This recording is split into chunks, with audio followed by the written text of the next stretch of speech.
नमस्कार मित्रांनो, आज आपण IPO बद्दल बोलणार आहोत आणि तो IPO आहे मानबा फायनान्स लिमिटेड। आपल्याला बाय करायचं आहे म्हणजे खरेदी करायचं आहे। उद्यापासून येणारा नवीन IPO, त्यामध्ये आपण 23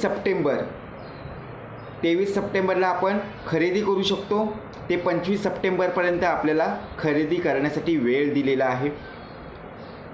अलॉटमेंट 26 सप्टेंबरला आपल्याला समजेल। जर तुम्हाला हा लॉट लागला तर तुमच्या डीमॅट ट्रान्सफरला होईल आणि जर नाही लागला तर रिफंड तुम्हाला देण्यात येईल, परंतु त्याची लिस्टिंग आहे 30 सप्टेंबर।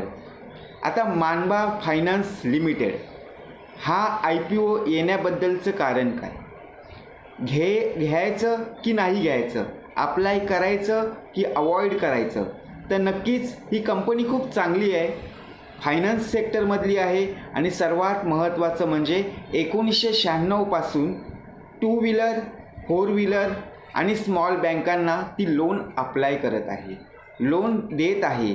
तर चांगली कंपनी आहे, यामध्ये आपण बाय करू शकतो, खरेदी करू शकतो। आता खरेदी करण्यासाठी आपल्याला किती रुपये भरावे लागतील ते सुद्धा आपल्याला सांगण्यात आलेलं आहे। शेअर प्राइस आहे 114-120 पर शेअर। यामध्ये आपल्याला पैसे भरायचे आहेत 14,250, इन्व्हेस्टमेंट करायची आहे आणि लॉट साईज आहे 125। तर नक्कीच खूप चांगली आहे कंपनी आणि त्याचा संपूर्ण इतिहास जर पाहिला तर चांगल्या प्रकारे त्याची लिस्टिंग होऊ शकते, कारण प्रत्येकाला लोन देण्यामध्ये ती सहभागी आहे। आणि मानबा फायनान्स लिमिटेड ज्याप्रमाणे L&T फायनान्स आहे त्याप्रमाणे मानबा फायनान्स लिमिटेड आहे। आणि सर्वात महत्त्वाचं म्हणजे याची लिस्टिंग ही 160-70 पर्यंत होऊ शकते आणि लॉंग टर्मसाठी खूप महत्त्वाची कंपनी म्हणून मानली जाते।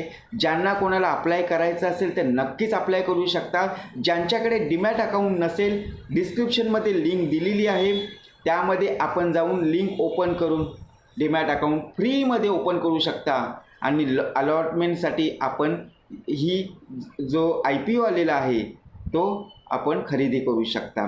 काही क्वेरी असेल तर नक्कीच कमेंट सेक्शनमध्ये कमेंट करा।